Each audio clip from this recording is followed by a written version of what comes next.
Okay.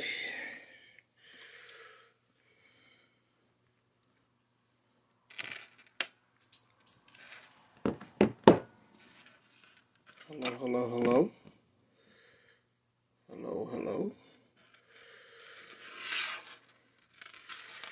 Alright, just before I link them in and get the family couple, I'm just gonna wait for just a few more people to get in.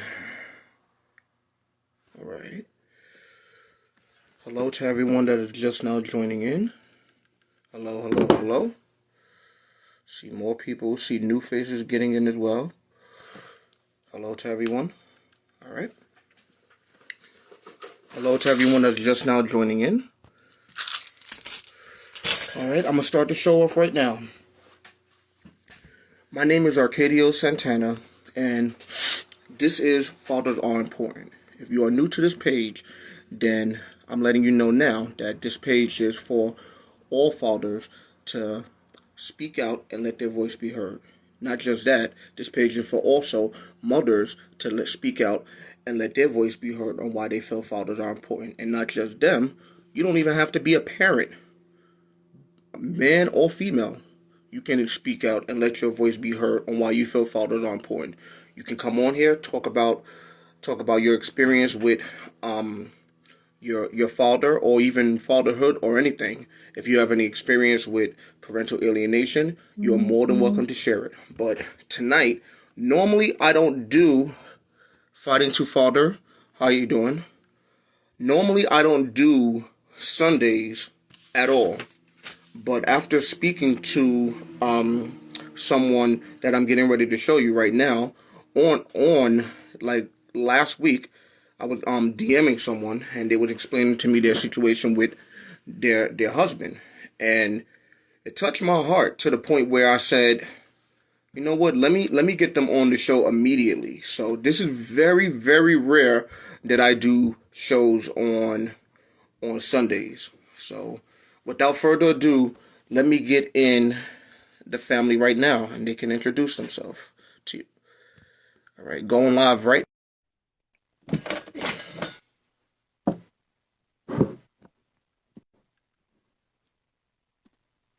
Hello, Hello. hello, hello. Can you hear me? Yeah. Yes, How you doing? How you doing? Can you let everyone know both of your names and where you're from? I'm Lexi Duncan from Vacaville, California.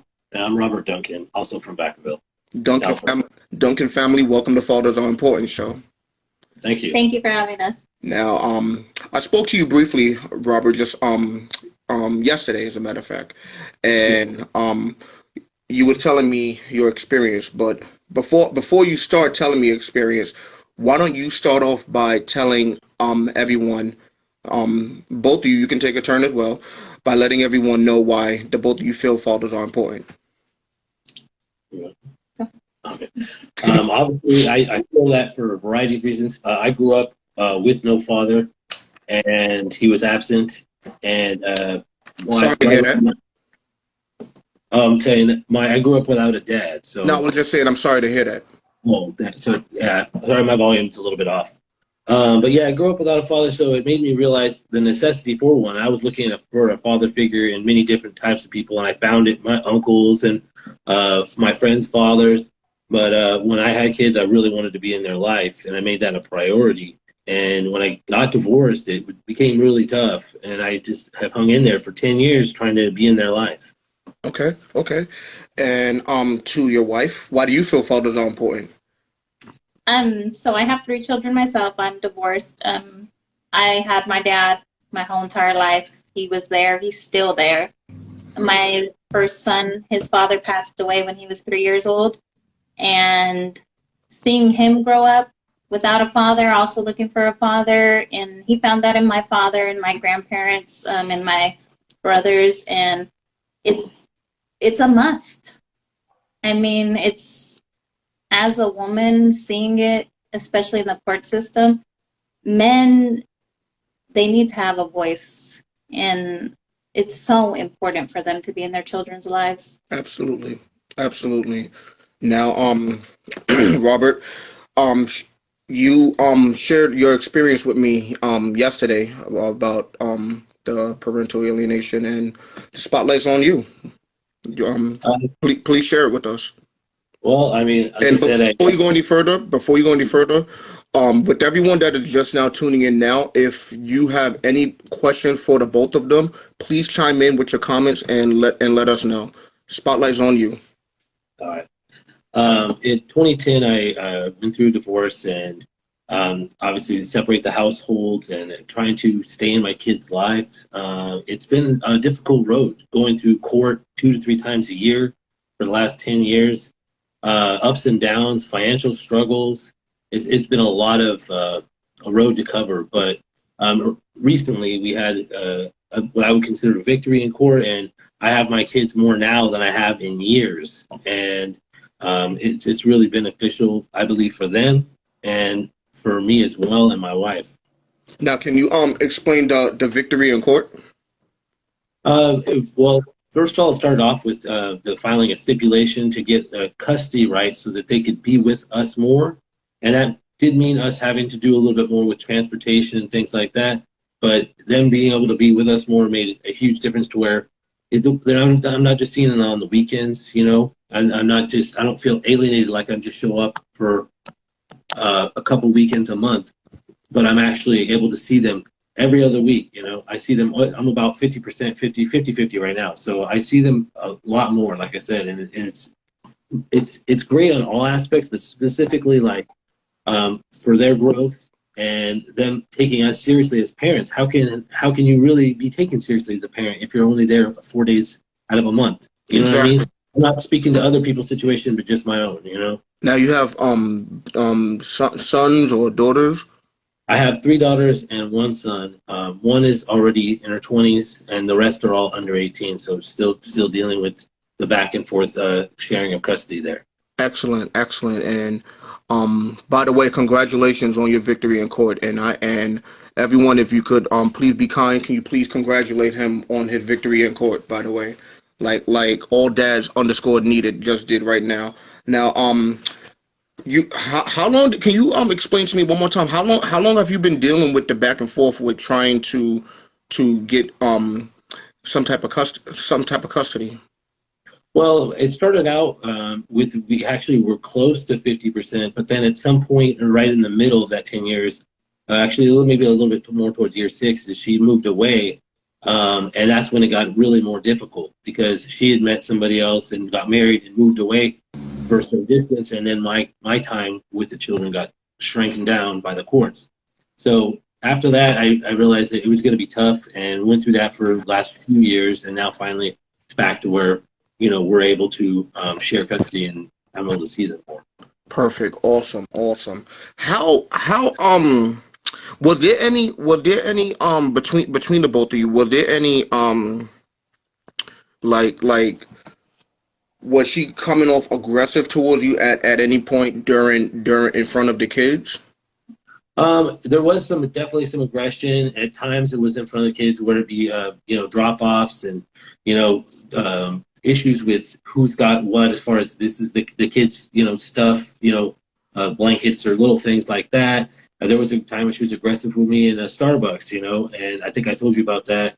Where basically she was physically aggressive with me, and I actually had to call the police and have it reported. You know what I mean? So um, overall, there's been a lot less of that over the last 6 years, but it's something I have to go through and deal with. And now I'm here, and basically, after 10 years, what I've realized is that the best thing you could do is educate yourself and know what your rights are, and then document everything to Hmm. the point where this kid schedules and finances pass back and forth. I mean everything, and because all that stuff makes a huge difference in court. So Now I have a question. What do you think caused the parental alienation for her to do something like that?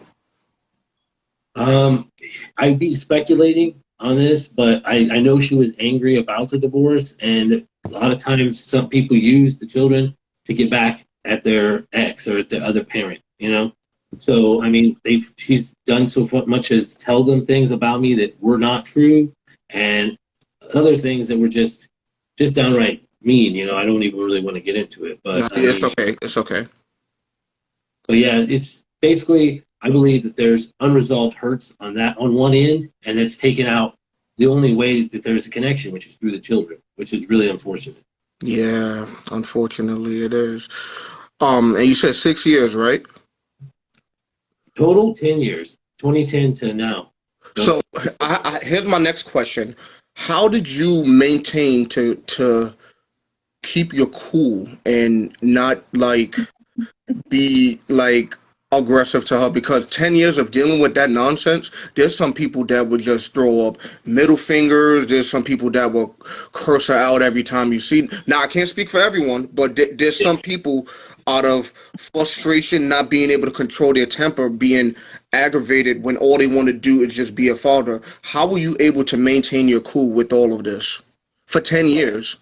It was difficult. I mean, we definitely believe in God and we trust in the Lord. That's our stance, and that has helped us through many days. But I want to tell you right now that I was frustrated, and I definitely, my wife has dealt with more than her fair share of that. She's over here laughing. Um, but yeah, no, I've been frustrated, and the worst part about the frustration, really, I try not to. You can't put it out there because then everything, you know, it gets worse there. You're frustrated here at home in your situation, and it's not positive. It's not good. It was difficult to deal with a lot of the alienation that has occurred. To be honest. Man, I can only imagine it for so long as well. I can only imagine when you know a mother. I don't know your kid's mother, but I'm sure it's probably no different with the parental alienation than anybody else. But her just wanting to prove a point, and that point is having control. But Can I say something? I've seen I this didn't man. forget about you. Oh, no, I've seen him be so hurt. I've seen him cry, and he is one that has a lot of pride sometimes. And to see him hurt and to see him cry, to have that pain and to hold that, to want to be a father, I I don't understand it. It's just it's not right. But I have a question. I'm glad you're speaking now because now you just made me think of some questions for you. Sorry, Robert, but she just reminded me some questions. But before I continue, there's some people that are just now getting in. Can you let everyone know the both of your names once again and where you both are from? Lexi Duncan from Vacaville, California. And I'm Robert Duncan, also from Vacaville, California. Absolutely, absolutely. Welcome to the show once again, and everybody else who's new to the show. My name is Arcadio Santana, and this is Fathers Are Important. And now, how difficult was it for you to support him through a hard, hard time like this? A lot of prayer, a lot of prayer. I'm telling you, God has played such a big part for us in being together. And, you know, there are And, times when I've wanted to leave. um, and like all dads just said, or keep him calm. I'm there for him as much as I can. As much what he needs. If he needed space, okay, I know I'm gonna give you the space, and then I'm come right back and check on your ass. Excuse me. Um, I'm just I'm there for him. Show him love, you know, godly love, the love that I know God has for us. I mean, and just pray for him, pray for his heart, for his mind, and know that things will be better. And after Friday, I mean, I after 7 years of being with this man, I have never seen what happened on Friday. I'm blown away by the positivity. It That was was a amazing. that was a victory not just for him, but for the both of you as well, since you both are married. Because when you see him hurt, you hurt as well, because you both are one. And you, though biologically they're not yours, but you feel like they're yours because you both are married. So that's an alienation from you as well, and you felt that pain as well. And dealing with that, how did you cope with that single handedly yourself, with you being alienated? I'm still coping, not gonna lie, because I also have children, and his children and my children have grown up together. We've been together for 7 years. So our little ones, they were 2 and 3 years old when they met. And when his kids were taken away, my kids felt like they lost brothers and sisters. So being strong for them and for my husband was one of the most important things that I had to do. So I'm not going to lie, I'm still coping. I talk to somebody, I talk to a counselor, because it's very painful. I mean, a lot of people think I'm the stepmom, well, it shouldn't affect you, but it does. You're a good woman, she said. Tina Thank you, Tina. 67. You're a good woman. Everyone that's on here right now, if you can, I'm gonna leave this time as well while I'm still asking both of them questions.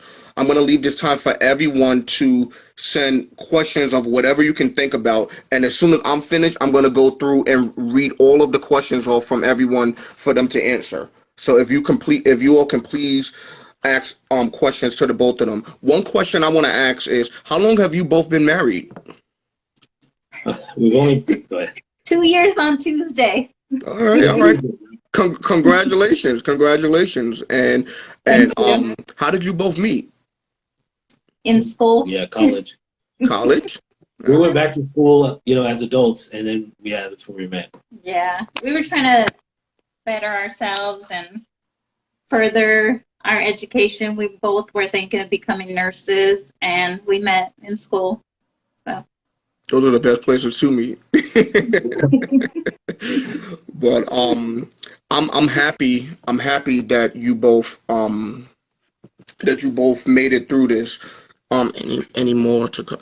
No, this is I'm only having just these two on just for tonight. Here's a question right here. What does your bike feel like now with the court craziness finally over? Like, what is the vibe now? Actually, it's a lot of peace because honestly, like I said, we were going 2 to 3 times a year, and I mean, the judge pretty much just said, like, unless there's something catastrophically changed in this case, that he doesn't want to see anybody back in this court, which is really nice. This is a break and a reprieve from that system, that is basically deciding for two people, 2 families, 2 different families, that different and the same, I guess, what's going to happen. So it's a nice piece and a nice break. Now, I have a question for you, Robert. For your ex, did you ever like have a civil conversation with her and for it to be like, let's just try and be at peace. Let's just try and raise these kids without no argument, without no BS or anything. Have you ever tried having that conversation like that? Yes, and that's the hardest thing is that this conversation has been had a multitude of times, and every time the words are said, but then the actions don't follow. You know what I mean? So it's like, oh yeah, we'll do better at this, and we'll try that, and then there's no follow through. At the end of the day, there's one side that wants it just their way, just a certain way. And if you can either follow along or you can object, and if you object, then it's right back to court you go. You know what I mean? Yeah. You have to understand, when I first got with him, I told him, I said, look, if another woman came into my children's lives, I would want to know her. We had a barbecue. I said, invite her over so she can know me, so she can know that her kids are in good hands. And that didn't go good. Yep. And then I tried to meet up with her again at Starbucks, and that didn't go good. So after that, I decided it's animosity.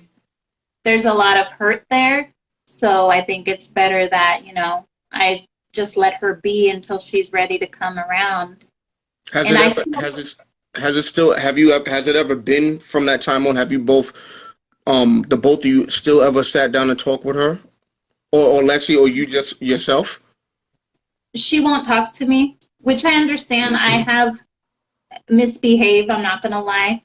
I have said some very hurtful things to her, and I also have apologized to her deeply from the bottom of my heart, because I do not want her to carry. I don't want to give somebody else more pain. But she's upset with me, and I understand. I mean, one day, who knows, Yeah, we're definitely we're definitely open to the change of that, to the positive change of what that could be, but also obviously cautious of the fact that, you know, leery that we've tried it in the past and it hasn't worked. So we don't want to go out on a limb, but we're open to it. And Robert, have this affected like your extended family, like your mom, your dad, your if you have any siblings? Because I'm sure that they probably like, I want to see my grandson, I want to see my nephews, my nieces. Has it ever affected them as well? It's affected the extended families pretty much to the point of initially when the divorce happened, it felt like that I was almost being pushed out of my own family, you know, and then I started being really honest with my mom at first and then with my aunts about, you know, what's going on. And I don't feel, I mean, she's the kind of person that she can tell people things and they want to believe her, but it wasn't always the truth, you know what I mean? So I started talking to my family just really base, and then they started to understand and see, oh, wait a minute, this person's actions weren't lining up with their words. And after that, I haven't had any issues. And the kids, as far as cousins and stuff, they see everybody as much as I do. So, which, you know, they're a little bit of distance away, but, you know. You know, I thought about you, Lexi, and because I've been doing Fathers Are Important for a little while now. I don't know if you looked through the history of it, but Yeah. there was some posts that I like. There's a lot of different posts that I put up to be therapeutic to a lot of people, and I know it's gonna be a little backwards, but I came across this today, and I thought of you. I know you can't read it backwards, but I'll read it to you. It's Okay. I forgot his name from the movie Southpaw. Jake Gyllenhaal. Jake Oh, yeah. Gyllenhaal had his headphones on, as you can see, and she's standing right over him, saying in these exact words, "Your battle is my battle. We fight together." And that's pretty much what you've been doing this whole time. And sorry to get you, both in the cuddle moment with that, but but I admire you for that, because there's not a lot of women that are out here nowadays that would want to put up with something like that. Because there's some women that would say, "Hey, you know what? Excuse me for my language, but I don't have time for this bullshit. That's your battle. I just want to be happy." But you fought through it together. You both were in the ring together, like you both with Rocky Balboa and she with Drago. Stop. And I'm sure you both got knocked down for the 10 count a few times, but well, not for the 10 count. You both got up before the 10 count for Yeah. such a long time. And not only me should commend you, but I'm asking everybody on here right now to give the both of them a round of applause emoji, because they both definitely deserve a round of applause, because this was a battle, not just that you fought, Robert, but that she fought as well and went through it, because obviously she loves you. Yes. and I mean, like I and said, I mean, it's not just, it's the battle that man fights, but also whoever's standing by him. It's an intense battle because it's not truly your fight, but you're choosing to make it your fight. absolutely, absolutely. Now, Lexi, what advice can you give um women that are dating men that are going through issues like this? What advice can you give them about hanging in there and sticking in there, being supportive to that man that they love? Could if someone with them was to come to you and be like, "Hey, I'm getting tired of this. This is driving me crazy. I think about it more than my own personal life." What advice would you be able to give to that girl right now? Stand strong. Have boundaries. I mean, like, you need to set those things up. Like, each day is going to be a new boundary. Set up your boundaries. Protect your relationship. First and foremost, protect the marriage, protect the relationship, because without that, you're not going to give the kids anything stable. So that is extremely important. Let the kids see the love that you have for one another, and things will change. Believe me, my stepkids, I know they've been hurt and they've given me a go. They really have, but I do know they love me. I know that. And stick through it. It'll pay off. It will. It really, really will. All right, all right. And Robert, I would also like to ask you. You have a few fans on here right now, Lexi. I think you both know her because she commented early. Yeah.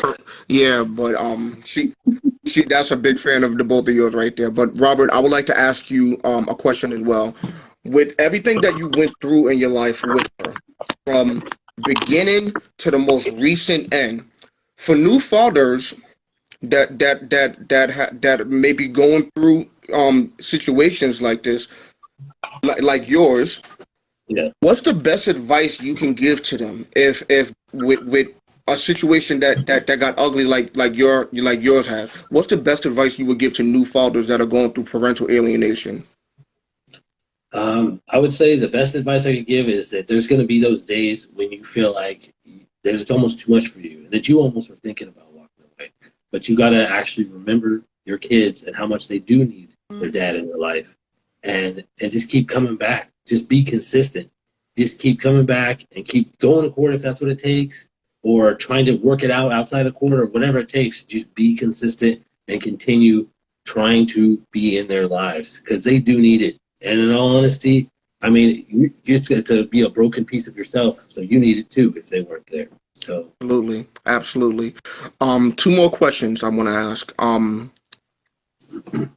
If you could change the constitutional right for all fathers, what would it be? If you had the power in the family court system in the entire United States, to change the constitutional right of for all fathers, what would it be? I think that it should be changed to have equal timeshare for both parents. Both parents are equally as important in that child's life, and both parents are equally responsible physically, financially, and emotionally for that child. In other words, 50-50. Yeah. Lexi, do you agree? I completely agree. I completely agree. 110%. Absolutely, absolutely. There was another question that I wanted to ask you. Yes. Final question before I let you go.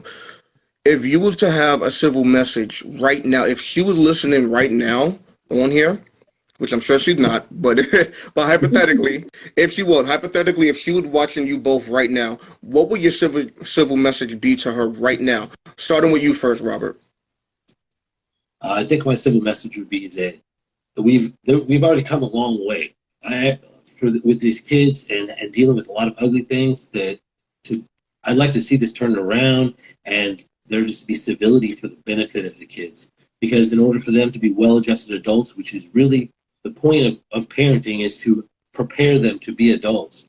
And in order for that to happen, both sides need to have a focused approach, not just one battling against the other all the time, and then one trying to repair or the other trying to repair. That's kind of would be my message, is basically that we could be civil and co-parent and not always have the same idea, but have the same end goal, which is them being good, positive adults. In other words, let's just be parents to sum it up. Yeah. And Lexi, what would your civil message be to her if you was to leave a message? I'm sorry. I am for being hurtful. I truly am. But let's get past this. Let's raise these kids to be civil adults, kind, loving adults. We're after the same thing, and that's for the love of these children. And that's more important than any hurt, than any anger, is the love for these kids. Absolutely. Absolutely. I want to thank you both for taking the time out being on Fathers Are Important today. And I was trying to represent for the both of you by looking for my Lakers jersey. But I only came across the New York Knicks, and I didn't want to make you guys mad, so I left it alone. You're good. but this is my second time having a couple on the show, but it's actually my first time having a couple on the show that experience parental alienation. And you guys are more than welcome to come back on the show at any time. Every Friday I do it at 8 o'clock. I'm sorry, Every Friday I do it at 7 o'clock Eastern Standard Time, New York time, and you guys are 3 hours behind, so I'm sure you guys know what time. Yeah. But you guys are more than welcome to come back. And if and hold on, they should be King. They should be Clang fans out in. Oh, the Kings are in Sacramento. Sacramento. Yeah. Well, once again, I want to thank you guys for being on the show. And if you guys know personally anybody that want their voice to be heard, the same exact way as you guys did, please introduce my show to them and introduce the Instagram show to them as well. And that's it. Thank you for coming on here. Thank Thank you for having us. Take care. Appreciate Absolutely. Absolutely. You both have a good night. God bless. it. You too. God bless. God bless you. All right now. As you can clearly see, parental alienation does not discriminate. Parental alienation doesn't care what color you are. Parental alienation doesn't care who you are, if you're married to this person, that person, or anything. Parental alienation will attack you at all means necessary. It doesn't care if you want to be in the child's life. It doesn't care at all. Parental alienation is selfish. But what can we do? We can't do nothing unless we let our voice be heard, like what I'm doing now for everyone. My goal someday with this is to possibly gather a lot of people together and possibly go to legislation with this and allow myself and a group of other people to try and stand up and let there be like the family just said, 50-50, because this is what every father needs in their life. It shouldn't always be a one-sided thing to the point where a mother has sole and physical custody. All kids deserve both parents in their life. I call it fathers are important, but if you look closely right underneath where I'm talking about in there that I'm raising awareness for parental alienation, I say twice, children deserve both parents. I repeat, children deserve both parents. My name is Arcadio Santana, live from Long Island, New York, and I'm letting you all know why fathers are important. Thank you for coming to the show.